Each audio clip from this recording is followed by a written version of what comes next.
जय भीम दोस्तों। मैं छात्र संघ प्रदेश प्रवक्ता अनिकेत अहिरबार मेरे अनिकेत यूट्यूबर चैनल में आप सभी लोगों का एक बार पुनः स्वागत है। तो आज की चर्चा हम संविधान के आर्टिकल 32 सब क्लॉज 1 के बारे में करेंगे। यह आर्टिकल संविधान की आत्मा है, इसे डॉक्टर BR अम्बेडकर ने बताया है। अनुच्छेद 32 एक भारतीय संविधान का एक महत्वपूर्ण प्रावधान है जो नागरिकों को उनके मौलिक अधिकारों की सुरक्षा के लिए न्यायिक संरक्षण प्रदान करता है। यह प्रावधान नागरिकों को सीधे उच्चतम न्यायालय में जाने का अधिकार देता है यदि उनके मौलिक अधिकारों का उल्लंघन होता है तो वह उच्चतम न्यायालय की शरण ले सकते हैं। डॉक्टर भीमराव अंबेडकर जी ने इस आर्टिकल को संविधान का हृदय और आत्मा कहा है क्योंकि यह मौलिक अधिकारों की परिवर्तन क्षमता सुनिश्चित करता है।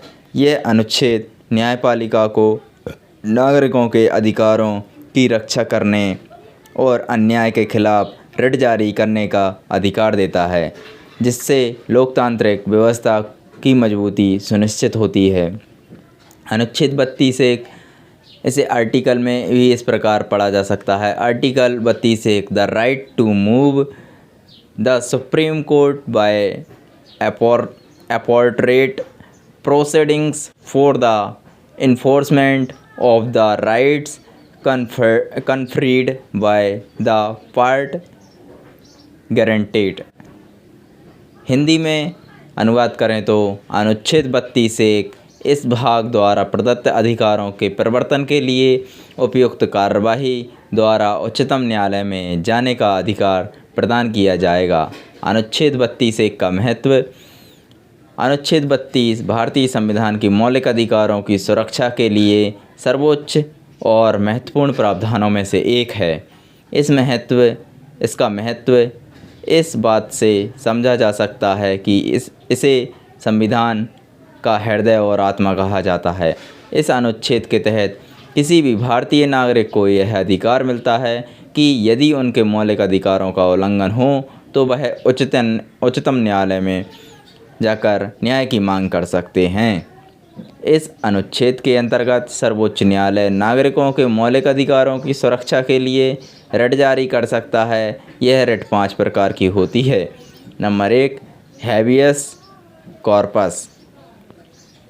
किसी व्यक्ति को गैरकानूनी हिरासत से मुक्त करने के लिए ये रिट जारी की जाती है। नंबर 2, मंडामस। सरकारी अधिकारी या संस्था को अपने कर्तव्य का पालन करने का आदेश देने के लिए यह रिट जारी की जाती है। नंबर 3,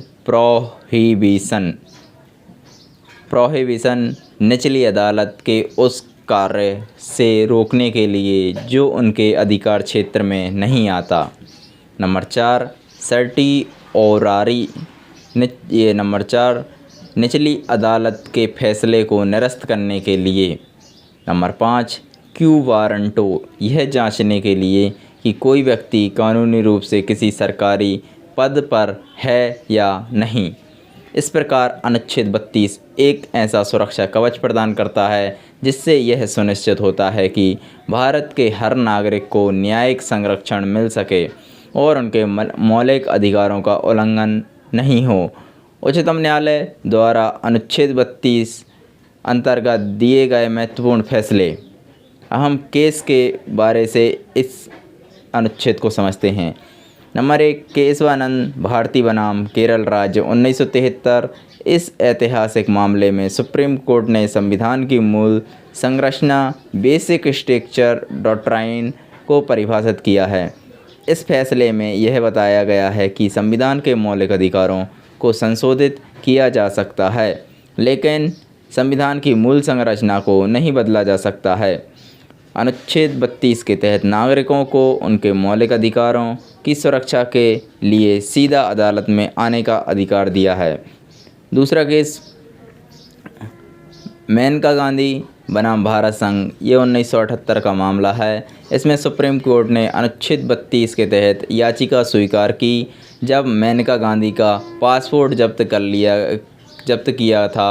कोर्ट ने कहा यह अनुच्छेद मौलिक अधिकारों की सुरक्षा के लिए सीधे उच्चतम न्यायालय में जाने का अधिकार देता है। सरकार के फैसले को रद्द करते हुए सुप्रीम कोर्ट ने मेनका गांधी के लिए मौलिक अधिकारों की रक्षा की।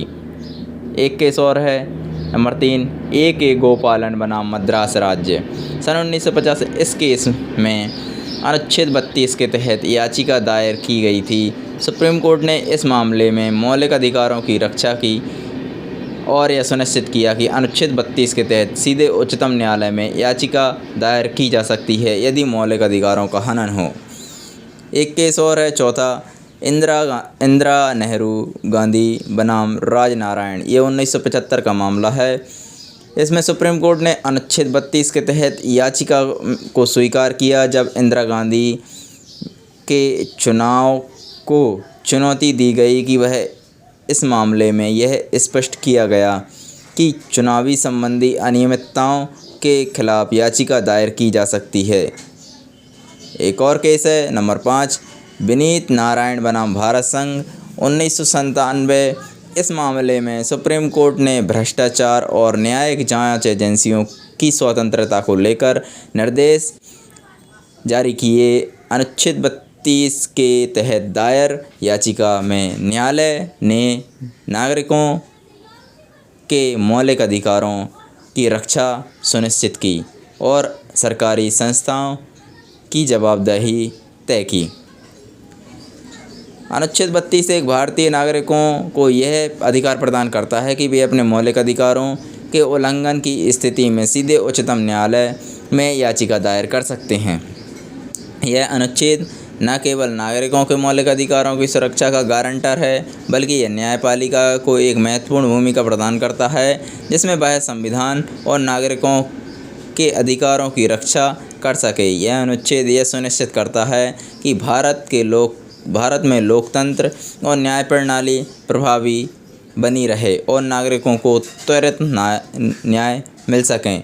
तो अगले वीडियो में हम और आपके लिए अच्छे आर्टिकल, अच्छे टॉपिक पर अच्छी वीडियो लाएंगे। तब तक के लिए यदि आपको इस वीडियो से कुछ सीखने को मिला है तो अपने मित्रों को ज़रूर शेयर कीजिए। धन्यवाद मत बोलिए, बल्कि जिस तरीके से मैंने आपकी हेल्प की है, आपको जानकारी दी है, तो आपका भी फ़र्ज़ बनता है कि आप दूसरे तक हमारी जानकारी भेजें और दूसरा तीसरे को जानकारी भेजे। इस प्रकार से हम अपने बहुजन समाज को मजबूत करने का काम करें। जय भीम, नमो बुद्धाय।